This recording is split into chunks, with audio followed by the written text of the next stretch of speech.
दोस्तों, महाभारत का युद्ध 18 दिन तक हुआ था, जिसके पीछे का कारण माना जाता है कि महर्षि वेदव्यास ने गणेश जी की मदद से इस ग्रंथ का निर्माण 18 दिनों में ही किया था। जब इस ग्रंथ का निर्माण हुआ था तब तक महाभारत युद्ध नहीं हुआ था, बल्कि महर्षि ने अपनी दिव्य दृष्टि से इस युद्ध को पहले देखकर रच दिया था और श्री गणेश ने इसे लिखा था। दोस्तों, इसी कारण महाभारत ग्रंथ के 18 अध्याय 18 दिन में लिखे गए थे, यानी कि एक अध्याय एक दिन में और उसी अध्याय के अंतर्गत होने वाली घटनाएं घटित हुई। ऐसे में महाभारत का युद्ध 18 अध्याय के अनुसार 18 दिन तक चला। सरल शब्दों में कहें तो ग्रंथ के जिस अध्याय में जो घटनाएं हुई हैं, ये असल में जब युद्ध हुआ था तब भी वैसी की वैसी ही घटित हुई थी और युद्ध दोस्तों 18 दिन तक चला था। नमस्कार दोस्तों, स्वागत है आप सभी का एक बार फिर से हमारी आज की इस वीडियो में। दोस्तों, महाभारत की कहानी युद्ध के बाद समाप्त नहीं होती है, बल्कि महाभारत की कहानी तो युद्ध के बाद शुरू होती है। तो दोस्तों, आज की इस वीडियो में हम महाभारत के अनसुने रहस्य के बारे में बात करेंगे। तो चलिए जानते हैं महाभारत के 9 रहस्यों के बारे में। तो दोस्तों, आज सबसे पहले महाभारत के परिणाम की बात करते हैं। महाभारत युद्ध के परिणाम स्वरूप पांडव संख्या में कम होने के बावजूद जीत गए और कौरव संख्या में पांडवों से कहीं अधिक होने के बाद भी हार गए। इसका कारण उनके कर्म को माना गया, नीति और अनीति की राह पर चलने को माना गया, विधि के विधान के पक्ष और विपक्ष में खड़े होने को माना गया। पांडव युद्ध जीत गए और श्री कृष्ण ने पांडवों में सबसे बड़े भाई युधिष्ठिर का राज तिलक करवा दिया। दोस्तों, जिनका राज तिलक स्वयं भगवान के हाथों से हुआ हो, उनका विनाश कैसे हुआ? क्या हुआ जब हस्तिनापुर की राजगद्दी पांडवों के हाथ में आ गई? दोस्तों, पांडवों ने हस्तिनापुर पर कब तक शासन किया? वो आखिर कैसे मारे गए? वास्तव में उनकी हत्या कर दी गई थी? और सबसे महत्वपूर्ण बात, भगवान कृष्ण के साथ क्या हुआ? ऐसे कई सवाल मन में उठते हैं। तो आइए दोस्तों, आज उन सवालों के जवाब जानते हैं। दोस्तों, नंबर 1, राज तिलक और शाप का संबंध। कुरुक्षेत्र का युद्ध जीतने के बाद पांडवों को हस्तिनापुर का शासन मिला। युधिष्ठिर को हस्तिनापुर का महाराज बनाया गया, लेकिन दूसरी तरफ गांधारी एक दुखी त्रस्त महिला के रूप में विलाप कर रही थी, अपने 100 पुत्रों की मृत्यु का शोक मना रही थी। जब युधिष्ठिर को सिंहासन सौंप दिया गया और श्री कृष्ण का हस्तिनापुर से विदाई लेने का समय आया, तब दोस्तों गांधारी के पास वो गए और गांधारी ने श्री कृष्ण को उनके वंश का अंत हो जाने का शाप दे दिया। दोस्तों, नंबर 2, पांडवों का राजकाज। जानकारी के अनुसार महाभारत के बाद हस्तिनापुर पर पांडवों ने 36 वर्षों तक शासन किया। इस बीच गांधारी का शाप अपना असर दिखाने लगा और श्री कृष्ण की नगरी द्वारका में एक अशुभ घटना घटी। दोस्तों, वहां एक उत्सव के दौरान सभी यदुवंशी आपस में लड़ने लगे और एक दूसरे की हत्या करने लगे। ये घटना सोमनाथ के समीप प्रभास क्षेत्र में घटी थी। अब दोस्तों, नंबर 3, श्री कृष्ण पृथ्वी लोक से चले गए। दोस्तों, उधर प्रभास क्षेत्र में यदुवंशियों के एक दूसरे को मार डालने के बाद पहले बलराम जी अपने लोक को वापस चले गए। इसके बाद श्री कृष्ण वहीं प्रभास क्षेत्र में एकांतवास में रहने लगे।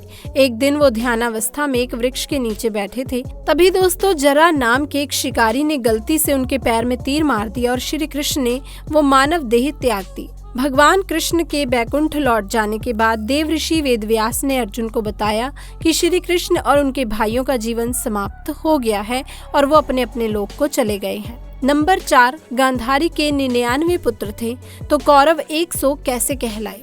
दोस्तों, अब जानते हैं, कौरव 100 भाई थे, लेकिन गांधारी ने धृतराष्ट्र के केवल 99 पुत्र और एक पुत्री को जन्म दिया और कौरवों की इकलौती बहन का नाम दुशाला था, जबकि कौरवों का एक भाई युयुत्सु था, जो कि एक दासी पुत्र था। और इस प्रकार दोस्तों, कौरव और दुशाला एक साथ 100 भाई हो गए। दोस्तों, युयुत्सु ने महाभारत का युद्ध पांडवों की ओर से लड़ा था और युयुत्सु ने ही द्यूत के खेल में द्रौपदी का अपमान करने से और वस्त्र हरण करने से रोकने के लिए बहुत प्रयास किया था। अब नंबर 5, फिर हुई कलयुग की शुरुआत। दोस्तों, जानकारी के अनुसार श्री कृष्ण जी जिस दिन बैकुंठ को लौटे, उसी रात को 12 बजे से कलयुग का प्रारंभ हो गया। वेद व्यास जी ने श्री कृष्ण के पलायन की सूचना मिलने पर युधिष्ठिर अपने परपौत्र परीक्षित का राज तिलक करते हैं, फिर अपने सभी भाइयों और द्रौपदी के साथ हिमालय की ओर चले जाते हैं। महाभारत के अनुसार हिमालय से वो स्वर्ग चले जाते हैं और इस यात्रा में एक कुत्ते के रूप में आए यमदेव उनका मार्गदर्शन करते हैं। दोस्तों, नंबर 6, इस यात्रा का परिणाम। जैसे जैसे सभी पांडव हिमालय की ओर बढ़ते जाते हैं, चढ़ते जाते हैं, तो दोस्तों एक एक करके सभी गिरने लगते हैं और उनकी आत्मा उनका शरीर छोड़ने लगती है। ये क्रम द्रौपदी के साथ शुरू होता है और भीम की मृत्यु पर समाप्त होता है।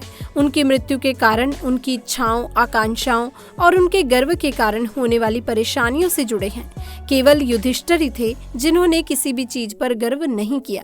इस कारण केवल वही जीवित रूप में हिमालय के ऊपर स्वर्ग के प्रवेश द्वार में पहुंच पाते हैं। अब दोस्तों नंबर 7, स्वर्ग और घटनाएं। स्वर्ग के प्रवेश द्वार पर भगवान यम कुत्ते के रूप को त्याग कर अपने असली रूप में आते हैं और युधिष्ठिर को स्वर्ग में प्रवेश करने देने से पहले उन्हें नरक में ले जाते हैं। नरक में युधिष्ठिर अपने भाइयों और द्रौपदी को अपने पाप स्वीकार करते हुए देखते हैं तो उन्हें उनके पापों से मुक्ति दिलाते हैं। इसके बाद भगवान इंद्र युधिष्ठिर को स्वर्ग ले जाते हैं और उनसे वादा करते हैं कि उनके भाई और द्रौपदी भी जल्द ही स्वर्ग में स्थान ले लेंगे।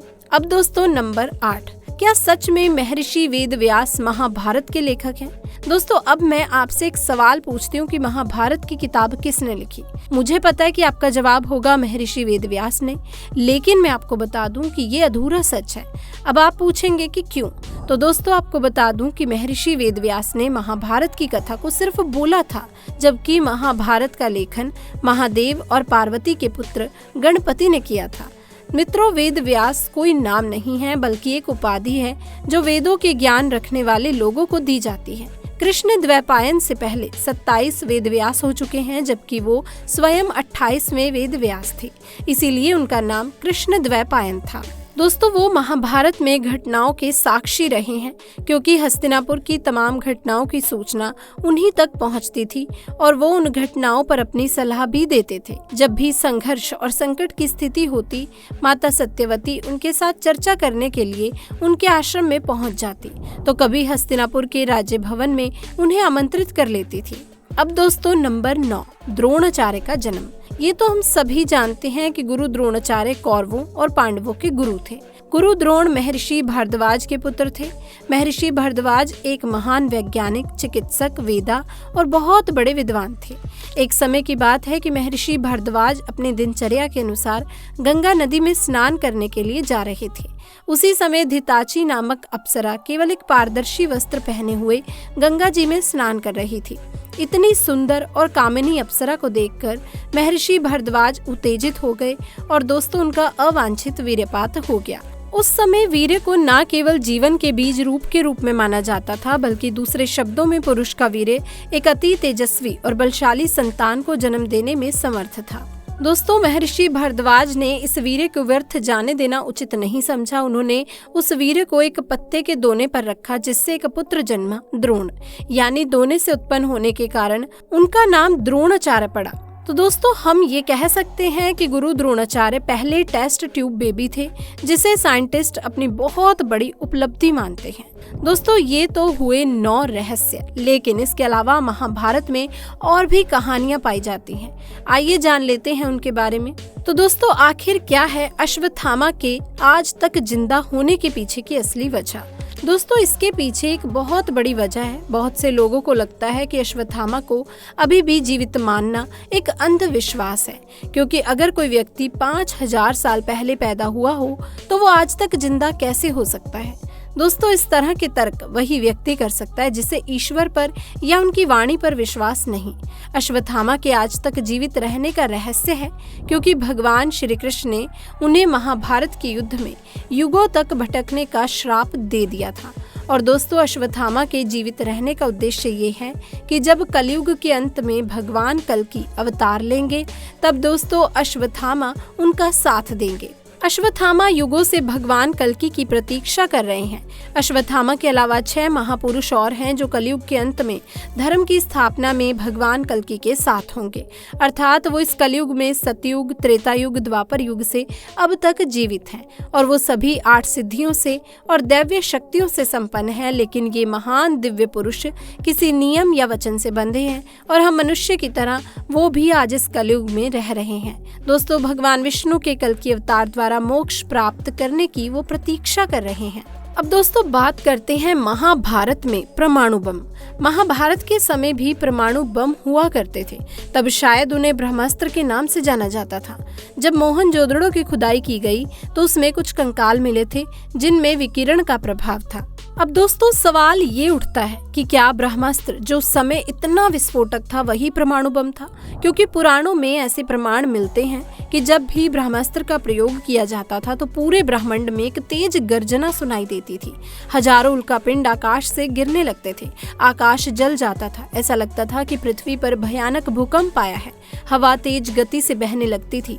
सोचिए कि आज के आधुनिक युग से महाभारत काल का समय कितना दूर था। तो दोस्तों अब जानते हैं पांचजन्य शंख क्या है। दोस्तों ये शंख एक अत्यंत दुर्लभ शंख है। श्री कृष्ण के शंख का नाम पांचजन्य शंख था, जिसकी उत्पत्ति समुद्र मंथन के दौरान हुई थी। महाभारत में श्री कृष्ण अपने पांचजन्य शंख से पांडव सेना में जोश भर देते थे और इससे कौरवों की सेना में भय पैदा हो जाता था। इसीलिए इस शंख को विजय और यश का प्रतीक माना जाता है। दोस्तों कहा जाता है कि ये पांचजन्य शंख आज भी मौजूद है। ये हरियाणा के करनाल का बताया जाता है।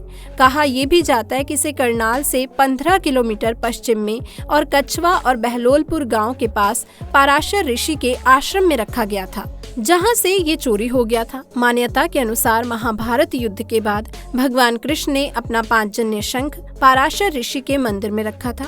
हालांकि कुछ लोगों का मानना है कि आदि बद्री में आज भी श्री कृष्ण के शंख को सुरक्षित रखा गया है। तो दोस्तों आपका इसके बारे में क्या कहना है, आप हमें कमेंट सेक्शन में आके जरूर बताइएगा। इसी के साथ अगर आपको हमारी आज की दी गई जानकारी पसंद आई हो तो दोस्तों हमारी वीडियो को लाइक करिए, शेयर करिए और चैनल को सब्सक्राइब करना ना भूलिए। मिलते हैं और एक नई वीडियो के साथ, कुछ नई जानकारी के साथ। तब तक के लिए आप सभी का बहुत बहुत धन्यवाद।